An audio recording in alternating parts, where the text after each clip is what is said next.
Sa pagpapatuloy ng investigasyon ng Senado sa mga umano'y extrajudicial killings, nag-isa ang PNP Internal Affairs Service. Anong aksyon na raw ba ang ginawa sa mga pulis na inaakusahan ng paglabag sa proseso sa mga operasyon kontra droga? At kahit tumabas na may ilang pulis ng posibleng maharap sa pagkakasibak, wala pa rin nasasampahan ng kasong kriminal. Mula sa Senado, nakatutok live si Jam Sisante. Jam? Yes, Mel, mukhang nalabag daw ang police procedures sa halos 30 police operations kontra droga kung saan namatay ang suspect. Ayon yan sa investigasyon ng PNP Internal Affairs Service na idinetali kanina sa Senado. Mula raw Hulyo hanggang Setyembre, may 1,298 na kasong iniimbestigahan ng PNP sa mga operasyon ng pulisya. 300 daw sa mga kasong ito na resolba na at napatunayang mga legitimate police operations. Pero may 28 na kaso na nakitaan nila ng sapat na basihan para sabihing may paglabag sa police procedures at posibleng masibak sa serbisyo ang mga sangkot na pulis. How many did you prosecute? Did you prosecute anybody? Did you find somebody in violation of all these rules and regulations? We have forwarded 28 cases for summary hearing, Your Honor, wherein we find that there is probable cause that indeed this... 28 of the 300 you found probable cause. Probable cause for what? That they violated the police procedure. Such as? Operational procedure, Your Honor, such as in the serving of the warrant. Pero aminado ang PNP na hanggang sa ngayon, ni isang kasong kriminal ay wala pa silang naisasampa. Ano malabas sa akin? Cosmetology ito eh. You know what cosmetology is? Yes, Your Honor. The study of beautification of an ugly person, right? Hindi exact definition ko. Papagandahin mo, pamalagyan mo ng makeup, correct? Na-bisto rito yan. Nagalit si General De La Rosa, ituloy nyo, may kaso kayo, pero hanggang ngayon, hindi ba dapat isang linggo na yan eh? Kasama sa 28 na insidenteng ito ang kaso ng mag-amang Bertes na inaresto sa anti-drug operations pero namatay habang nasa kustudiya na ng mga pulis Pasay. Naisampa na ang kasong administratibo sa mga pulis pero hanggang ngayon wala pang kasong kriminal. Di ba masama kaagad sasabihin ng spokesman ng pulis, right now, today, we investigated the killing and this policeman has been suspended because he did not follow the rules of engagement. Or he violated all the rules, the Miranda Doctrine, violating all training, violating constitutional procedures. Yun ang sinasabi ko.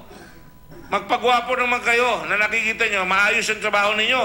Unfortunately, because we have shortage of human resources, we have quite a hard time filing these criminal cases. So with the current trend, maybe if they're going to strengthen the IAS, we can finally do something about these functions of IAS, which is to file appropriate criminal cases against these policemen. Kabilang din sa iniimbestigahan ng PNP ang pagpatay kay Zenaida Luz, Regional Chairperson ng Citizens Crime Watch sa Oriental Mindoro. Ang mga suspect na riding in tandem na nakabonet at nakamaskara raw ay napatunayang mga police official, parehong graduate ng PNP Academy. Ang isa, si Inspector Markson Almenares, ay inawardan pa bilang outstanding police officer noong Setyembre lang ni mismong PNP Chief General Bato de la Rosa. Ang isa ay kinilalang si Senior Inspector Magdaleno Pimentel Jr. Sa inisyal na investigasyon, tila personal daw ang motibo. I'm trying to find out the motive because that's significant. Kung ang motive is, kung ang motive was to shoot them as suspected drug personalities, I can more or less form a conclusion. But kung personal, iba rin yung conclusion. So I'd like to find out from you, ano ba yung motive na na-establish nyo in the shooting incident? It is more personal motive, Your Honor, because... What's the motive kung personal? We are yet... How can you say it's personal when you don't? Yes, Your Honor, because the person killed, Your Honor, in this case is a chairman of the Crime Watch. Crime Watch is not engaged into any illegal activity. So more or less, it's a personal motive on his part because he has no reason to there is no reason for him to be killed because he's not engaged in any illegal activity. Pero bago talakayin ng di umunoy drug-related killings, nagkainitan muli sina Senador Richard Gordon at Senador Laila De Lima. I really do not understand. When you make something, you know, you accuse the president, sasabihin gano'n, i-withdraw. Ako, i-accuse him. Hindi po, Let's not sorry kayo. go to that, Tapos, Mr. pupunta Chair. kayo dito, Let's may gagawin not kayo, go and to you will that. sorry. You will say sorry. And now, There you is a want to bring this particular back matter again. at hand, so Excuse me, what are you trying to tell me?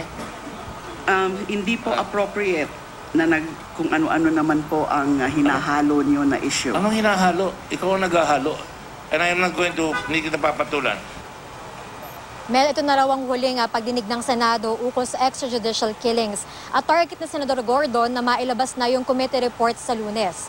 Ayon sa kanya, kabilang sa mga posibleng irekomenda niya yung pagsampa ng perjury laban sa testigong si Edgar Matobato. Base kasi sa kanyang assessment, hindi raw napatunayan ni Matobato na may uugnay si Pangulong Duterte sa extrajudicial killings. Mel?